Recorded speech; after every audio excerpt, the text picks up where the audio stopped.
Warning, the following video contains spoilers for United Champions Sunday, September 15th, 2013. If you don't want to find out who wins these matches, please stop watching this video. If you don't care, if you've already seen it, or you do want to find out who wins these matches, continue watching. As always, comment, like, and subscribe, and check out my other videos.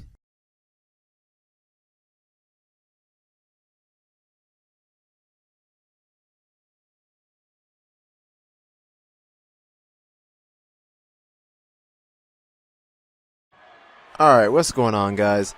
Before I get started, just to let you guys know, this is post-commentary, because, I felt it almost damn near impossible for me to talk over my, doing whatever, so it's kind of more planned out now, but I'm still gonna have my little starters and whatever, that's fine. So, before we get started, Night Champions was in Michigan. Good night, actually. It wasn't a bad pay-per-view at all. If anyone wants to watch it, go back and watch it if you can. But you're not missing something super spectacular. But it was great to see who won and who didn't. So, first up, Triple H comes out announcing that the match between Randy Orton and Daniel Bryan for the WWE Championship will not have any interferences, no Shield, no Big Show, no none of that. And I was like, sweet, no way. There's no way that no one can interfere in this match. But that was coming for later on. So then Paul Heyman and Curtis Axel come out. Paul Heyman's looking like shit. I'm like, whoa, dude, what's happening? And he's all looking like he's been on the hobo line for a good week. And it's because he's scared of fighting CM Punk. He hasn't gotten any sleep. He hasn't gotten a shower. He just smells. Whatever. Triple H is like, you're kind of siding with Triple H on this one. You're like, oh yeah, haha, because he's doing all the DX stuff. Are you ready? All the other crap. Right? Cool. So, anyway, Paul Heyman's begging for this match to not happen between him and CM Punk. And Triple H is like, hey, you know, I'm gonna keep the match going. If you're saying that, you know, Curtis Axel is so good, then, you know, put your money where your mouth is. Fucking go at it and beat CM Punk. So then Curtis Axel starts talking trash to Triple H. Triple H is like, fuck that. So he sets him up and says, you have a match up next. And this is just starting. It's like 5 minutes in already. So he's like, oh, you have a match against whoever I see in the back first. Weird enough is Kofi Kingston, which made sense because Kofi's been on a roll lately. So it was Kofi Kingston versus Curtis Axel. Kofi put on a good show. I mean, Curtis Axel put on a good show as well. He's a very good wrestler. You know what I mean? It was nice. I was like, man, freaking sweet. You know what I mean? But Axel beat Kofi Kingston, even though it seemed like it was going Kofi's way for a while. So yeah, Curtis Axel beat Kofi for the Intercontinental Championship. Since every championship was supposed to be on the line, I wasn't expecting like no other, you know, all the championships not to be on the line. It wasn't going to be like, oh, just, you know, every championship, even though you're here, not going to be on a match. It happened, whatever. So I was like, all right. So after that was AJ Lee taking on Naomi, Natalya, and Brie in a fatal four-way match. AJ Lee tried to gather up the troops, the other divas that aren't on the Total Divas show, and they was like, "Oh, we like the idea. We like trying to fight, but no, we're not gonna go out there and help you." So there you go, AJ Lee by herself. AJ Lee wins the match. It wasn't a long match, weirdly, for a fatal four-way, but then again, wasn't supposed to be a long match. Timing and all that other good stuff, but it could have went on longer. Anyway, AJ Lee wins, retains her women's championship. Oh, sorry, I love saying women's championship. Divas championship, so chicky. Anyway, she retains her Divas championship. And after that was The Miz taking on Fandango because of Miz winning that dance-off on SmackDown on Friday. I was like, okay. So I mean, it's a good feud to build up, but it's like one of those feuds that just like goes on till the pay-per-view. It's nothing that like is one of those month-long feuds like those, you know what I mean? So like the main event feuds is like more like a mid-card feud or something like that, or lower mid-card feud, whatever. So the Miz beats Fandango. Pretty good. Pretty good match. It was whatever. A few spots. Then after that was the match between CM Punk versus Axel and Paul Heyman. I enjoyed the match. A lot of kendo sticks being cracked across spines, but all together good. I'm a CM Punk guy through and through. Been through his best and worst. I mean, I haven't been watching him since he started, but I've been watching him long enough to, you know what I mean, to be a fan that even on his bad, good or bad, you're behind him. So I was cheering for him the whole way.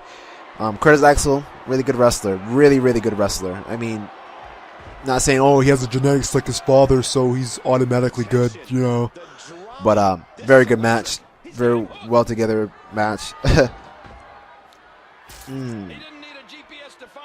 So CM Punk takes out Axel, which is weird in this handicap match. You had to like defeat both men, kind of like a gauntlet kind of thing. But CM Punk took out Axel, and then because of a table being set up, let's say 80% of the time, somebody's going through that table. All right? So I'm thinking, oh, the table's set up, no one's going to go through it, but the 80% comes in, and I'm like, at some point, this table has to be used. So I'm thinking CM Punk was going to put Axel through it, or CM Punk was going to put Paul Heyman through it. And I'm like, dude, somebody got to go through this table. So after, seeing Axel eliminated, I'm like, all right, it has to automatically be Paul Heyman. So Paul Heyman's getting his ass beat by CM Punk. CM Punk's just about to rip him one more asshole, and then Ryback comes up from out of nowhere from the injuries ramp, just runs down, picks up CM Punk. CM Punk doesn't know what the fuck's happening, slams him right through the table. I'm like, oh, somebody went through the table, but it wasn't who I thought it was gonna be. So, with that, I just saw myself get RKO'd, and I was playing as Brian, but damn, sucks. Anyway, CM Punk gets put through the table, and Ryback picks up Paul Heyman and puts him onto CM Punk, and CM Punk loses, and I'm like, what?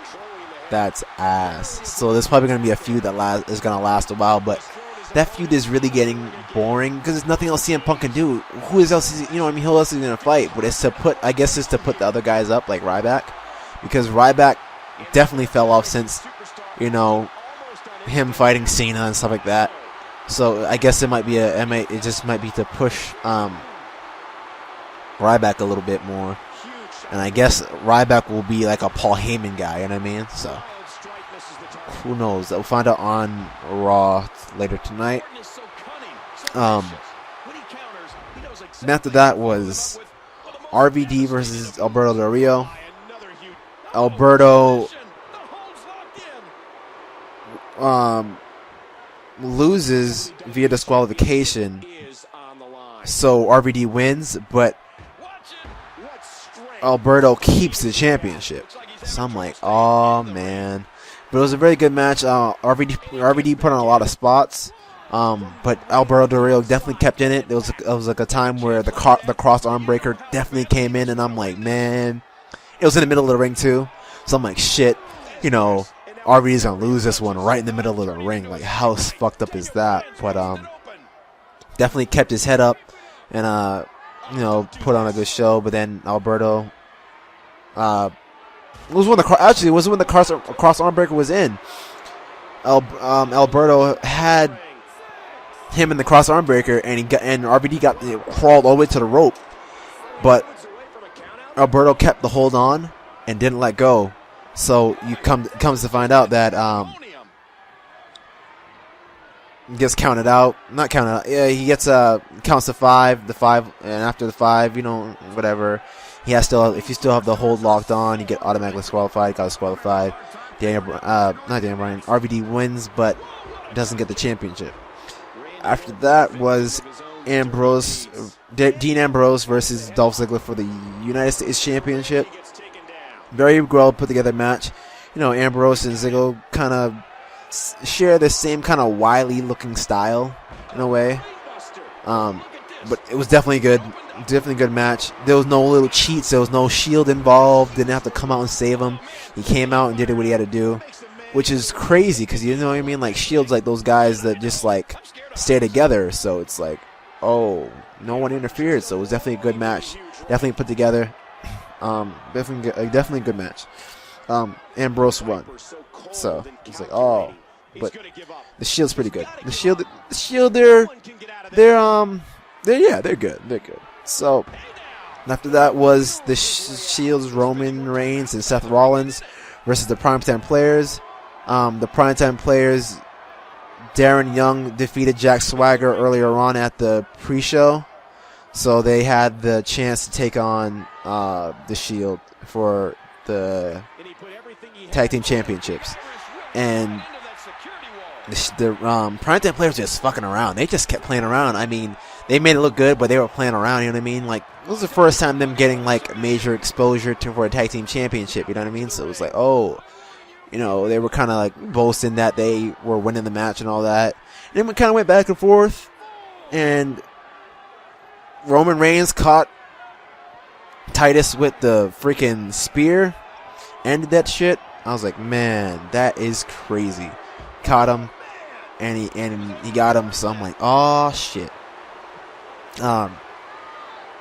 After that was the main event. Randy Orton versus Daniel Bryan. Definitely a good match. A lot of spots were being hit. No one going through tables or anything like that. It was a very good match. It was, they were looking good. Randy Orton kept up with Daniel Bryan. Daniel Bryan kept up with Orton. Daniel Bryan caught Randy with the yes lock. I think a couple times. I think 1 or 2 times. He caught him. So I was like, oh, sweet. But Daniel Bryan definitely put on a good match with Randy. Randy put on a good match with Daniel Bryan. They went at it. A lot of spots off the top rope. A lot of back to the bottom falling. And this is almost exactly how it happened. So just imagine him being on the other side of the ring, and Daniel Bryan caught him with that last kick to the head. So then Randy Orton's down, and he's getting ready for the move. I don't know what he calls the move, but that knee that he took out Cena with, the same with Randy Orton. Bang. And it was like just like that. 1, 2, 3. But it wasn't that slow.